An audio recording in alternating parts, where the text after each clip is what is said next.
আহমেদাবাদে plane crash হয়েছে, এটা তো আমরা সবাই জানি। আর আমাদের দেশের মিডিয়াগুলো এতটাই নিচে নেমে গেছে যে টিআরপি পাওয়ার জন্য, যে প্লেন ক্র্যাশ কিভাবে হয়েছে, কেন হয়েছে, কি কারণে হয়েছে, এটা সরকারকে প্রশ্ন না করার ফলে তারা দেখাচ্ছে যে একটা গীতা দেখো, পুরো প্লেনে সবাই মরে গেছে, সব কিছু জ্বলে গেছে, কিন্তু এখনো গীতাটা জ্বলে নাই। আর কেউ কেউ কি বলছে যে রাখে হরি মারে কে, মানে একজন বেঁচেছে সেইটা বলছে রাখে হরি মারে কে। কেন হরিয়ে কি একজনকেই রাখলো, বাকিদের সঙ্গে তাদের ঝগড়া হয়েছে? আমার তো মনে সন্দেহ হচ্ছে আদৌ ওই গীতাটা প্লেনে ছিল কি না। এদের টিআরপি পাওয়ার জন্য, ভিউজ পাওয়ার জন্য এরা ঘর থেকেও গীতা নিয়ে আসে, বলবে দেখো এইটা প্লেনে ছিল, এটা কিন্তু চলে নাই। এটা সম্পূর্ণ স্ক্রিপ্টেড। কারণ আমাদের দেশের মিডিয়াগুলো খুব ভালোভাবেই জানে যে ধর্মের নিয়ে বললে কেউ কিছু প্রশ্ন করবে না, চুপচাপ মাথা নিচু করে সেটা মেনে নেবে।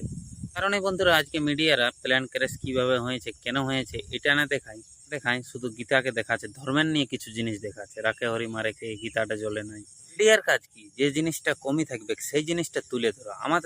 আমাদের দেশের মিডিয়াগুলো কি করে যে জিনিসটা কমই থাকে সেইটা কিভাবে লুকাবো। আমাদের দেশে বড় বড় বাবা আছে, কোনো বাবাই কিন্তু এই ঘটনাগুলো আজ পর্যন্ত বলতে পারলো না। ধীরেন্দ্র শাস্ত্রী দাবি করে যে আমি সব কিছুই আগে থেকেই বুঝতে পারি, সব কিছুই আগে থেকেই জানতে পারি। এমনকি তাদের রক্ষামন্ত্রীকেও বলছে, শাস্ত্রী বলছে যে আমি সব কিছু আগে থেকেই জানি, পরিচয় লিখে দিয়ে বার করে দেয় যে কি হবে কি নাই। তাহলে কেন পেহেলগাম ঘটনাটা বলতে পারলো না? আমাদের প্লেন ক্র্যাশটা কেন বলতে পারলো না? কেন বলতে পারলো না যে কুম্ভমেলায় এতগুলো মানুষ প্রাণ হারাবে? কুম্ভমেলায় যে মানুষগুলো মারা গেছে সেই মানুষগুলোকেও কি বললো? কুম্ভমেলায় যে মারা গেছে সে মোক্ষ লাভ করেছে, মানে সে স্বর্গ লাভ করেছে। কুম্ভমেলায় যে মানুষগুলো মারা গেছিল তারা হচ্ছে সব থেকে বড় ভাগ্যবান।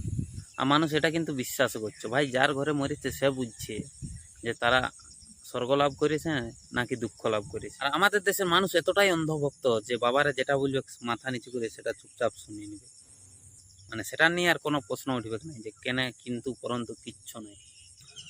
আর যতদিন আমরা এরকম বাবাদেরকে বিশ্বাস করব, বাবাদের কথা মতো চলবো, ততদিন পর্যন্ত আমাদের এরকম ঘটনা প্রায়ই হতে থাকবে। মানে গরিব মানুষ গরিবেই থাকবে, বড় লোক বড় লোকেই হবে। যতদিন এরকম আমাদের বাবারাকে বিশ্বাস করব বা বাবাদের কথা মতো চলবো, ততদিন কিন্তু এরকম ঘটনা আমাদের প্রায়ই হবে। কখন যে কে কোথায় মারা যাবে কেউ কোনো বলতে পারবে না, কোনো সেফটি নাই, কোনো সিস্টেম নাই।